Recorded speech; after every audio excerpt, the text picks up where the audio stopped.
Hello, and welcome to another episode of Untraditionally Traditional, a podcast with me, Brittany Duncan, a millennial homemaker. Join me each week as I share all the things I've learned that make keeping your home, garden, and life running smoothly, all while working. If you are enjoying the podcast, please be sure to subscribe in your favorite podcasting app so you get the episodes downloaded straight to you every Monday. Now, on to today's episode. Can you believe that we are 25 episodes into this podcast? I work in the podcasting industry for a living, and I can tell you that an astonishing number of podcasts fail before their 8th episode. So the fact that we're hitting this milestone is really exciting for me, and I'm so glad that you are here to also share in the excitement.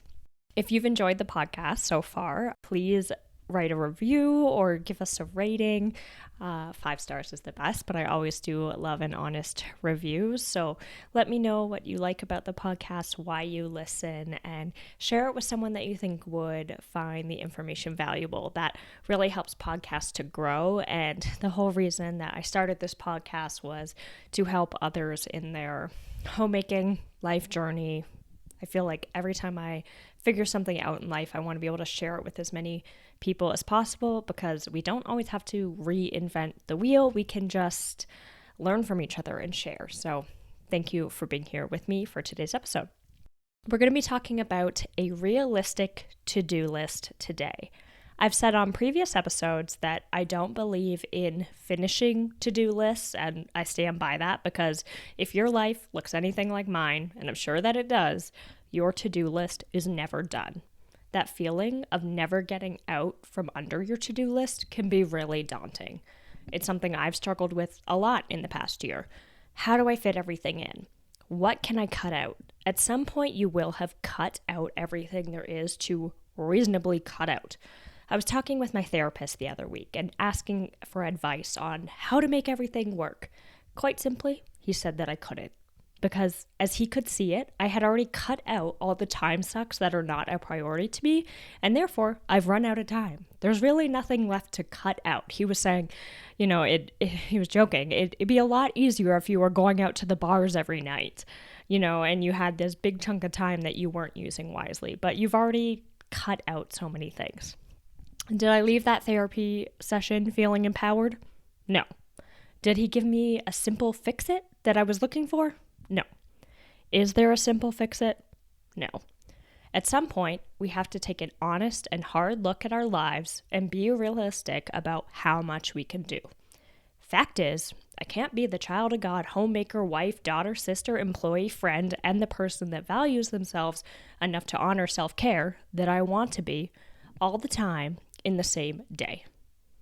I have intentions of being all of these things, but rarely, if ever, are all cylinders operating at the same time at full function. This was really getting me down because I didn't want to give up one of the above positions I held. My therapist would tell me to prioritize what is most important, and that sounds fine and dandy, but all of these things are important to me. It's not like I'm watching television often or reading gossip magazines. No, all those things that I don't value, I've already cut out. The things left are all important to me, so how do I prioritize them further?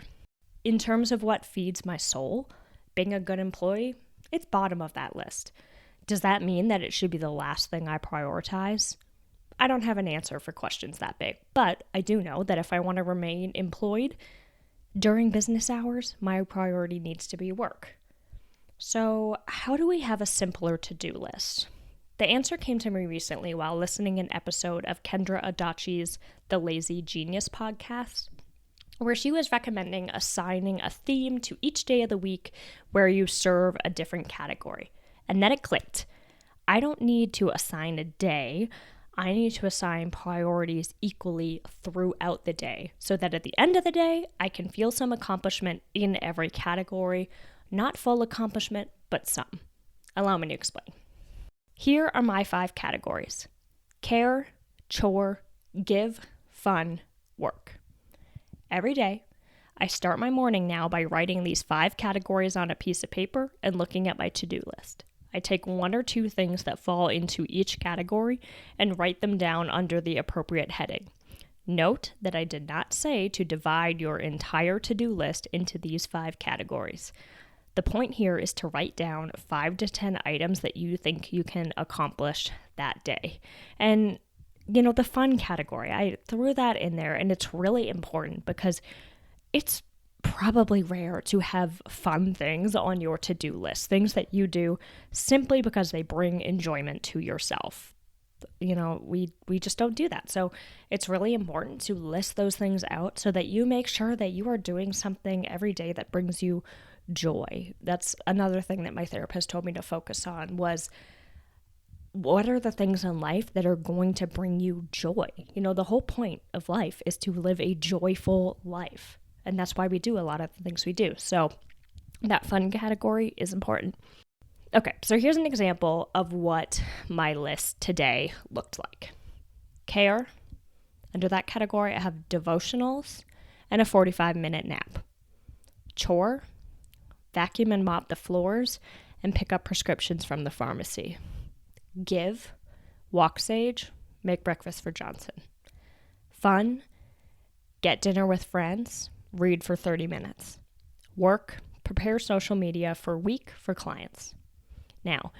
Now, those 9 tasks are not the only things I want to accomplish today, but I will make sure that I accomplish them so that at the end of the day, I feel like I did something to honor myself through care, I did something to serve my home, I did something to serve others, I prioritized fun things, and I did some business work.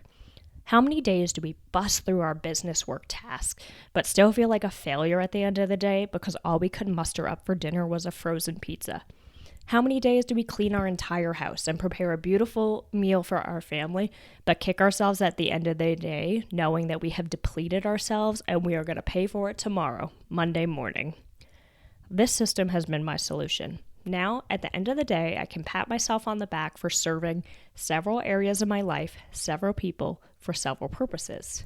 This list allows you to live realistically with your to-do list, because face it, you're not going to clean your entire house, make 3 homemade meals, complete 8 hours of business work, have fun, serve others, friends and family, and honor yourself through self-care fully in the same day.